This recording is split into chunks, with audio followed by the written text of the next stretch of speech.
Hey there everybody, Rust Quick Electric here, again today with another new video.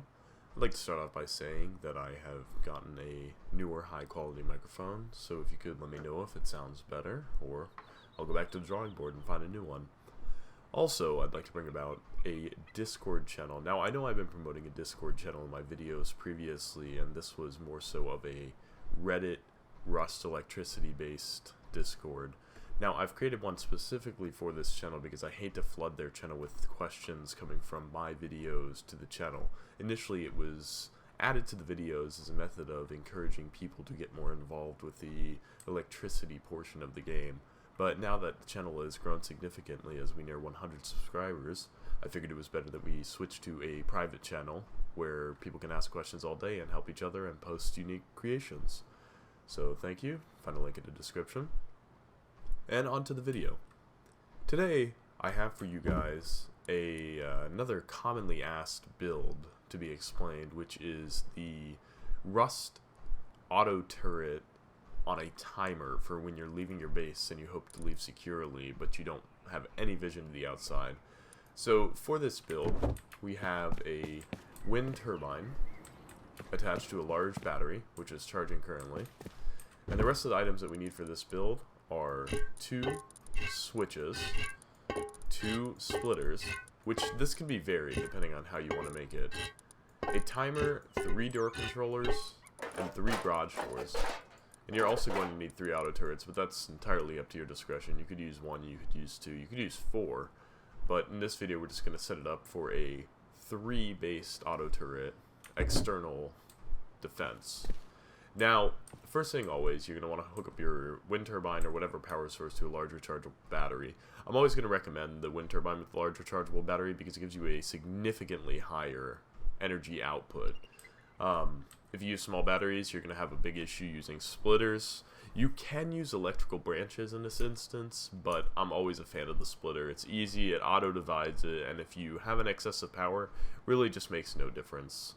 Now, you'll see that I have constructed the base here, ignoring that top easy access roof, with a metal shop front here. And we're going to go outside, and this here is the construction that really matters. So, since we're using a 3-door trap, essentially, we want a nice field of vision. So rather than using double doors, we're going to use garage doors to give those auto turrets a nicer range. So, as you exit your base, really the only blind spots that are here is the one directly behind this, which, good for you because if it's open they're not going to push, and you can exit through the opposite direction of your base, and these little slits here. But this front auto turret should cover every other angle, as well as this one looking here, and this one looking here. So, let's get to it. The only wiring that's going to run from outside the base are the wires to the turret. Once I get through the door here, acting like a clown. Alright. So, first thing we need, pretty much with any build, is the on-off kill switch from our power source. Now, until something else gets implemented into Rust, which there are new electrical components incoming, there's a big issue with being unable to kill a power source indefinitely with a timer or some other method. The only real effective method right now is a on-off switch, which is a hard kill to the power source. We're going to follow that up with a splitter, since this is a optional portion with this build because you can have it directly run off of a timer, but most of the people want to be in an area like right here where they have some visibility to flip a switch and have it activate rather than doing it from right here, hoping they run out, don't see anybody, and then proceed.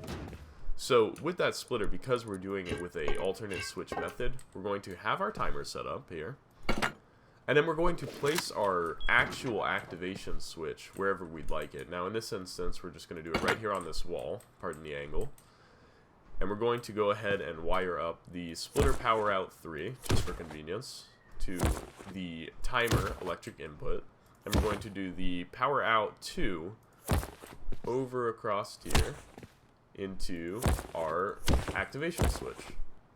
Now this activation switch output, we're going to have come down here, kind of stay out of the way of our window, come up here to our timer toggle on. Now, what I was saying before is that you could directly activate it right here from the timer, but then you'd have to run out here, get a view of the area. With this accessory switch, we can be in the airlock and activate the timer while still having visibility. Not necessary, but certainly a quality of life. So to follow that up now, we have our second splitter. And now this splitter is the one that's going to be used for our 3 door controllers. The splitter is wonderful because it has 3 actual outputs that divide evenly amongst themselves, versus a branch where you'd have to use multiple branches. So we're going to do our timer output to the splitter power in. Now, the second splitter power out 1, 2, and 3 will go to our door controllers 1, 2, and 3. This part gets a little tricky, and people seem to have a lot of issue with how to set up door controllers when it's a confined space, so I'm going to go through that quickly. So, the first trick that I've used since starting with the electricity is do it one by one. If you try to do multiple at a time, it makes it a lot more difficult.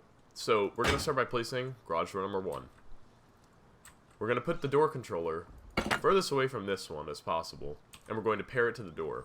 Now with that paired, we're going to immediately begin the wiring rather than doing all 3 at the same time. So we're going to go down here to the floor, into the airlock. Okay. Hold on 1 second. Alright, there we go.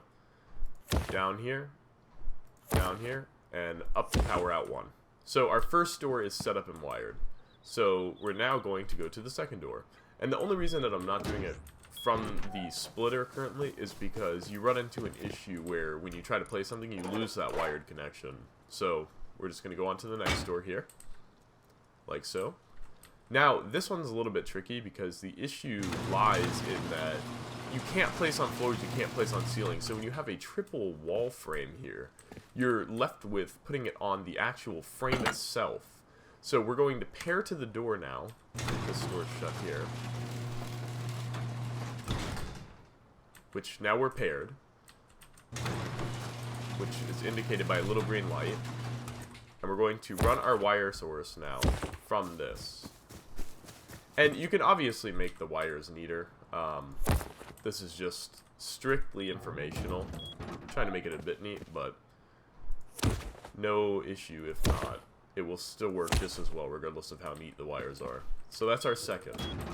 And now we've got our third, which we're going to pull down the door, place the door, pop up our door controller, and pair it to the door. So because it's far away and this one's already been paired to the middle one, if you were trying to do this one then this one, you run the issue that this controller may override this one and you'll have 2 controllers to 1 door, which completely defeats the purpose of having 3 separate ones for 3 separate doors.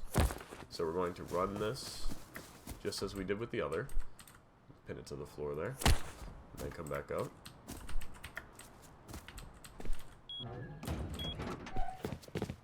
And get it here to number 3. Alright. And there we have it. So we're now completely wired. We have the garage doors open, which we're going to go close because we want this process to start with 3 closed doors. We don't want people being able to attack our turrets or anything like that while we're not around. And for the first go around, the timer is always default set. So, to get it going, always have to have your main power source on. It turns on all the power, everything gets fed, including here. Now, what happens is this is our on-off switch. When this is activated, you'll see the doors all open, and while they're open, it's going for a time duration, which the first set timer is significantly long. When that timer ends, they go back down, giving you a nice window. Now, some people enjoy that first amount. It's not bad by default, but I tend to use about 10 seconds. So in order to change that, we're going to look at our timer, press and hold E, set the duration to 10 seconds default. You may want 8, you may want 5, so for just sake of tutorial, we're going to change it to 5 here. The one issue that needs to change regarding Rust electricity is that there is no feedback kill switch to this power output, so you will drain power unless you have a large enough power source, which you very well could with multiple turbines, or you could just set up a small battery put in a small amount of energy, and then it will just drain from that one source if you disconnect it from your charger source. So, we're going to activate this again. We're going to quick look, activate our trap. We know the auto turrets are there for 8 seconds, so we can leave our base safely, get out, and then they shut, and we're set. Nobody can attack the auto turrets. As with anything, it can be changed with the timer. But other than that, that's all I have for you today. If you have any questions, be sure to let me know below, and I'm happy to answer them. I tend to answer promptly, so be ready. Thanks!